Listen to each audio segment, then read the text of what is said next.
समृद्धी महामार्गाचे काम अंतिम टप्प्यात आले आहे। राजधानी मुंबई ते उपराजधानी नागपूर दरम्यान विकसित होत असलेला हा महामार्ग 701 किलोमीटर लांबीचा आहे। याचा पहिला टप्पा देशाचे पंतप्रधान नरेंद्र मोदी यांच्या हस्ते डिसेंबर 2022 मध्ये सुरू झाला होता। त्यावेळी मोदींनी नागपूर ते शिर्डीपर्यंतचा 520 किलोमीटर लांबीचा मार्ग सर्वसामान्यांसाठी सुरू केला होता। यानंतर राज्याचे मुख्यमंत्री एकनाथ शिंदे आणि उपमुख्यमंत्री देवेंद्र फडणवीस यांच्या हस्ते या मार्गाचा दुसरा टप्पा अर्थातच शिर्डी ते भरवीर 80 किलोमीटरचा मार्ग सर्वसामान्यांसाठी सुरू झाला। दरम्यान, राज्य रस्ते विकास महामंडळाच्या माध्यमातून मिळालेल्या माहितीनुसार या मार्गाचा उर्वरित टप्पा देखील लवकरच सुरू होणार आहे। संपूर्ण समृद्धी महामार्ग येत्या काही महिन्यात सर्वसामान्यांसाठी सुरू होईल अशी माहिती समोर आली आहे। यामुळे नागरिकांना समृद्धी महामार्गाने थेट उपराजधानी नागपूर ते मुंबई पर्यंतचा प्रवास करता येणार आहे।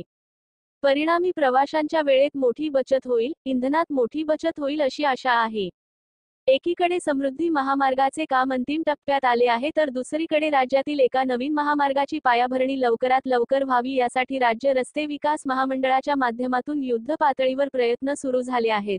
राज्य रस्ते विकास महामंडळाच्या माध्यमातून उपराजधानी नागपूर ते गोवा दरम्यान शक्तिपीठ एक्सप्रेसवे तयार करण्यासाठी एक महत्त्वाचे पाऊल उचलले गेले आहे। ते म्हणजे प्राधिकरणाने या नव्याने विकसित होणाऱ्या मार्गासाठी आवश्यक असलेले अंतिम संरेखन अर्थातच अलाइनमेंट नुकतेच पूर्ण केले आहे।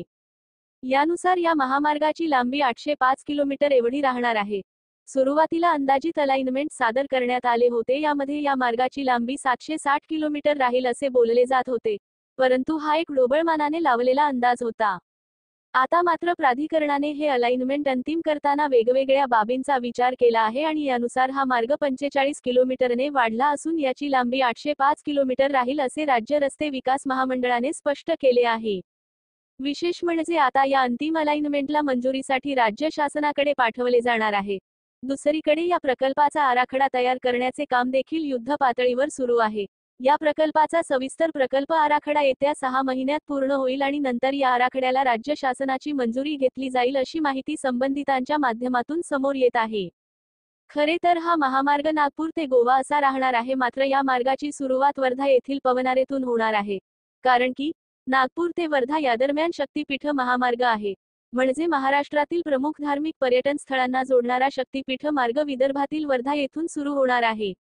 तसेच हा मार्ग वर्धा, यवतमाळ, हिंगोली, नांदेड, परभणी, बीड, लातूर, धाराशिव, सोलापूर, सांगली, कोल्हापूर आणि सिंधुदुर्ग या 12 जिल्ह्यातून प्रस्तावित करण्यात आला आहे। दरम्यान या मार्गासाठी 11,000 हेक्टर जागा आवश्यक राहणार आहे, म्हणजे 11,000 हेक्टर जागेत हा 805 किलोमीटर लांबीचा मार्ग तयार केला जाणार आहे।